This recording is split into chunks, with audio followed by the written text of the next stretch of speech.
ഇന്ന ദിവസത്തെ ഏറ്റവും സുപ്രധാനമായ മറ്റൊരു വാർത്തയായിരുന്നു വഖഫ് നിയമ ഭേദഗതിയിലെ സുപ്രീം കോടതി ഭാഗികമായി സ്റ്റേ ചെയ്തത്. നിർണായകമായ ചില വ്യവസ്ഥകളാണ് ഇന്ന് സുപ്രീം കോടതി സ്റ്റേ ചെയ്തത്. സുപ്രീം കോടതിയുടെ അന്തിമ ഉത്തരവ് വരുന്നതുവരെ വഖഫ് ഭൂമിയുടെ സ്വഭാവം മാറ്റരുത് എന്നും കോടതി നിർദ്ദേശിച്ചു. വഖഫ് നിയമ ഭേദഗതി ചോദ്യം ചെയ്ത് മുസ്ലിം ലീഗ്, CPI തുടങ്ങിയ രാഷ്ട്രീയ പാർട്ടികളും സമസ്ത ഉൾപ്പെടെയുള്ള സംഘടനകളും നൽകിയ ഹർജികളിലാണ് സുപ്രീം കോടതിയുടെ നടപടി.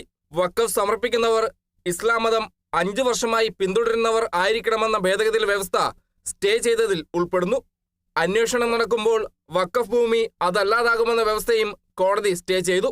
വഖഫ് ബോർഡുകളിലേക്കുള്ള നിയമനങ്ങളിലും സുപ്രീം കോടതി ശ്രദ്ധേയമായി നിരീക്ഷണം നടത്തിയിട്ടുണ്ട്.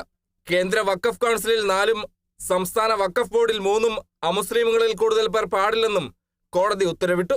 കളക്ടറുടെ അധികാരങ്ങളും കോടതി സ്റ്റേ ചെയ്തു.